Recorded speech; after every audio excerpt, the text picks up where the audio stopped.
Assalamualaikum warahmatullahi wabarakatuh. Perkenalkan, saya Arifatul Amalia dari program studi farmasi Stikes Harapan Ibu Jambi. Di sini saya akan menjelaskan tentang patofisiologi hipertensi dan sistem renin-angiotensi. Hipertensi atau tekanan darah tinggi adalah peningkatan tekanan darah sistolik lebih dari 140 mmHg dan tekanan darah diastolik lebih dari 90 mmHg pada 2 kali pengukuran dengan selang waktu 5 menit dalam keadaan cukup istirahat atau tenang. Beberapa faktor penyebab hipertensi. 1. Asupan garam berlebihan. Garam sendiri merupakan hal yang sangat penting pada mekanisme timbulnya hipertensi. Asupan garam sekitar 7-8 gram tekanan darahnya rata-rata lebih tinggi. Konsumsi garam yang dianjurkan tidak lebih dari 6 gram per hari, sehingga akan mengakibatkan volume dan tekanan darah. Yang kedua, jumlah nefron berkurang. Ketika seseorang memiliki masalah hipertensi, jumlah nefron turun sekitar 390 ribuan. Dan ketika seseorang memiliki masalah dengan ginjal kronis, jumlahnya lebih rendah lagi, yaitu hanya 268 ribuan. Nefron ini terbagi menjadi 2 bagian, yaitu nefron glomerulus dan nefron tubulus. Yang mana nefron glomerulus bertugas untuk menyaring darah, sedangkan nefron tubulus bertugas menyortirnya dan mengembalikan zat yang berguna untuk tubuh dan menghilangkan produk limbah. Yang ketiga, stres. Stres akan mempengaruhi sistem saraf simpatis sehingga memacu frekuensi denyut jantung, mengkonstruksi pembuluh darah, dan meningkatkan tekanan darah. Juga dapat meningkatkan aktivitas berlebihan pada syaraf. Yang keempat, perubahan genetis.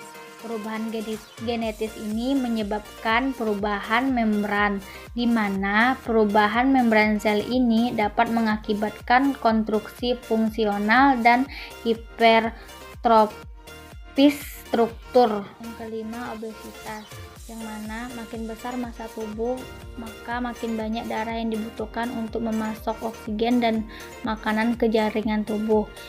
Ini berarti volume darah yang beredar melalui pembuluh darah meningkat sehingga memberi tekanan lebih besar pada dinding arteri.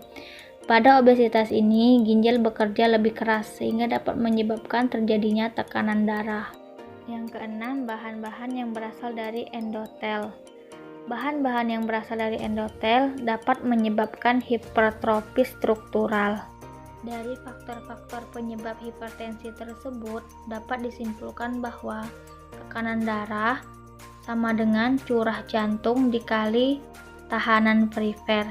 Hipertensi ini terjadi dari peningkatan curah jantung atau peningkatan dari tahanan perifer. Selanjutnya, renin-angiotensin.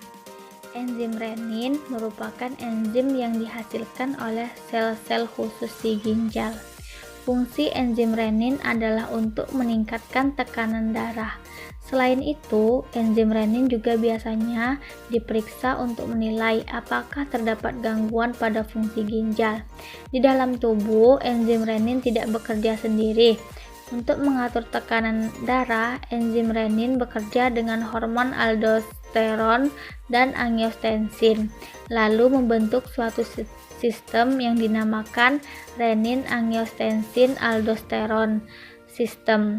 Kerja renin-angiotensin-aldosteron melibatkan berbagai organ, di antaranya ginjal, paru-paru, dan otak.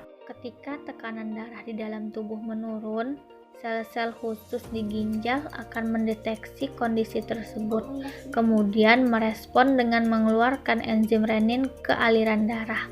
Enzim renin yang dilepaskan ginjal tersebut akan mengubah hormon angiotensi menjadi angiotensi 1 dan angiotensi 2 yang bertugas untuk mengalirkan aliran darah, meningkatkan aliran darah.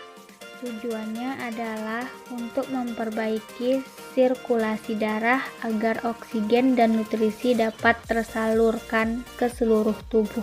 Dari sini dapat disimpulkan bahwa dari sistem renin-angiostensin mempengaruhi patofisiologi dari hipertensi, karena dari enzim ini melibatkan berbagai organ seperti ginjal, paru-paru, dan otak yang fungsinya untuk mengatur tekanan darah. Baiklah, sekian yang bisa saya jelaskan. Semoga bermanfaat dan terima kasih. Wassalamualaikum warahmatullahi wabarakatuh.